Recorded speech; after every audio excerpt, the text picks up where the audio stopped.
Hello friends, आपका स्वागत है आपके अपने यूट्यूब चैनल विवान वर्ल्ड पर।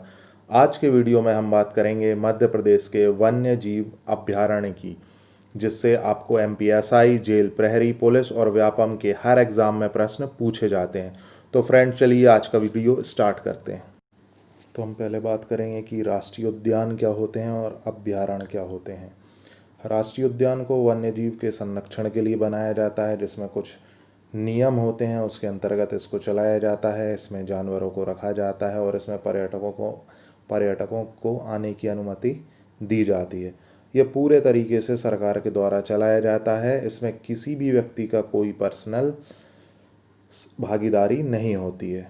जबकि अभयारण्य होता है, वन में जानवरों के घूमने का स्थान ही अभयारण्य कहा जाता है, जो कि एक प्रकार का सरकार और अन्य किसी संस्था द्वारा संरक्षित वन, पशु विहार या पक्षी विहार होता है।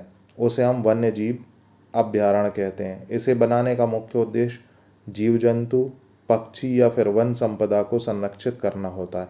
अब देख लेते हैं कि दोनों में अंतर क्या होते हैं। राष्ट्रीय उद्यान और वन्य जीव अभयारण्य दोनों को जानवरों के संरक्षण के लिए बनाया गया है, जिसमें हम जानवरों की जान मान का ख्याल रख सकें और उन्हें बचा सकें। राष्ट्रीय उद्यान में आप अपने जानवरों जैसे गाय, बकरी, भैंस, भेड़ आदि को नहीं चरा सकते हैं, जबकि आप वन्य जीव अभयारण्य में कुछ समय के लिए इन्हें चरा सकते हैं। राष्ट्रीय उद्यान में जो पर्यटक आएंगे वो अनुमति लेकर ही आते हैं, जबकि वन्य जीव अभयारण्य में लोग रह नहीं सकते, लेकिन कुछ समय के लिए घूमने जा सकते हैं, लेकिन किसी प्रकार का शिकार नहीं कर सकते। राष्ट्रीय उद्यान ज़्यादा सुरक्षित होता है, जबकि वन्य जीव अभयारण्य उतना सुरक्षित नहीं होता है।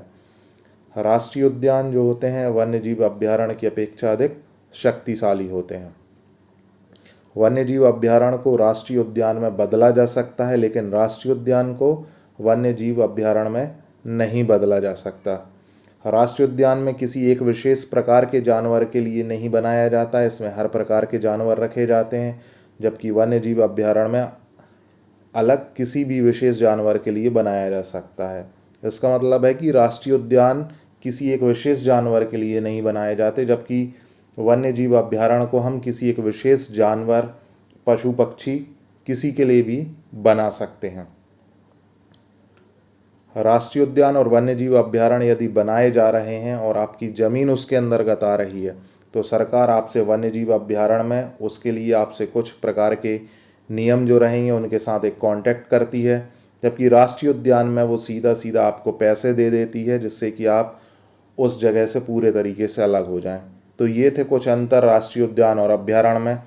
तो अब हम आगे के वीडियो में देखेंगे कि मध्य प्रदेश के कौन कौन से राष्ट्रीय उद्यान हैं, माफ़ करिएगा, मध्य प्रदेश के कौन कौन से वन्य जीव अभयारण्य हैं, उनके बारे में हम देखते हैं। तो फ्रेंड, चलिए वीडियो स्टार्ट करते हैं। पहला है गांधी सागर अभयारण्य, जो कि मंदसौर व नीमच में स्थित है। ये विशेष रूप से इसमें लाल गाय और गिद्ध पाए जाते हैं। अगला है खिवनी अभयारण्य, जो कि देवास में स्थित है। अगला है नरसिंहगढ़ अभयारण्य, जो कि राजगढ़ में स्थित है। अगला है बोरी अभयारण्य, जो होशंगाबाद में स्थित है। इसके बाद है अगला पचमढ़ी अभयारण्य, ये भी होशंगाबाद में स्थित है। अगला है संजय या डुगरी अभयारण्य कहते हैं, ये सीधी में स्थित है। अगला है सिंगोरी अभयारण्य, ये रायसेन में स्थित है। अगला है नौरादेही अभयारण्य, ये सागर में है, जो कि नीलगाय के संरक्षण के लिए बनाया गया है और ये मध्य प्रदेश का सबसे बड़ा वन्य जीव अभयारण्य है। अगला है पेंच मुंगावली अभयारण्य, जो कि सिवनी और छिंदवाड़ा में स्थित है। अगला है रातापानी अभयारण्य, जो रायसेन में स्थित है और टाइगर प्रोजेक्ट प्रारंभ करने वाला ये पहला अभयारण्य है। अगला है चंबल अभयारण्य, जो कि मुरैना में स्थित है। ये विशेष रूप से इसमें घड़ियाल और डॉल्फिन का संरक्षण किया जाता है। अगला देखते हैं, अगला है कैन अभयारण्य, जो कि पन्ना व छतरपुर में स्थित है। यहाँ पर घड़ियाल और मगरमच्छ का संरक्षण किया जाता है। अगला है सोन अभयारण्य, जो कि सीधी और शहडोल में स्थित है। इसमें भी घड़ियाल और मगरमच्छ का संरक्षण किया जाता है। अगला है पालपुर कूनो अभयारण्य, जो कि श्योपुर में स्थित है, जहाँ पर गुजरात के गिरवन के शेर लाए गए हैं पर्यटकों के लिए। अगला है करेरा अभ्यारण्य जो कि शिवपुरी में स्थित है। यहाँ पर सोन चिड़िया का संरक्षण होता है। अगला है घाटी गांव अभ्यारण्य, ये ग्वालियर में स्थित है। ये भी सोन चिड़िया संरक्षण के लिए बनाया गया है। बहुत सारे एग्जामों में घाटी गांव के बारे में पूछा जाता है। अगला है बगदरा अभ्यारण्य जो कि सीधी में स्थित है। इसके बाद अगला है फैन अभ्यारण्य जो मंडला में स्थित है। अगला अभ्यारण्य है पनपटा अभ्यारण्य जो उमरिया में स्थित है। इसके बाद अगले अभ्यारण्य पे आते हैं सरदारपुर अभ्यारण्य जो कि धार में स्थित है। और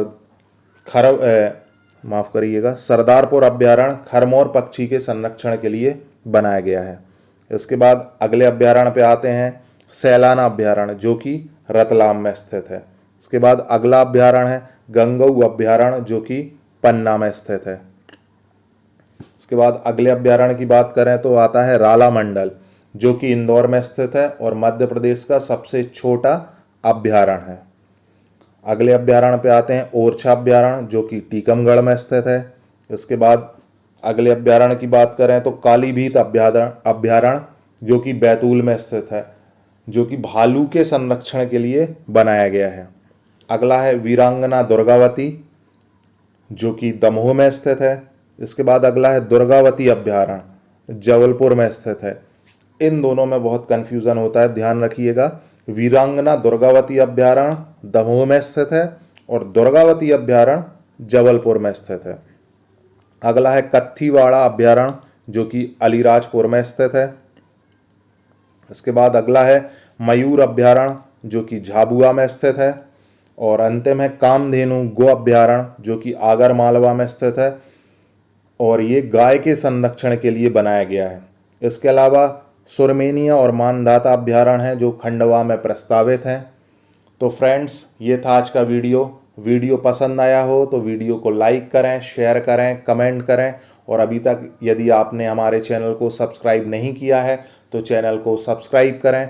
मिलते हैं अगले वीडियो के साथ। Thank you for watching this video.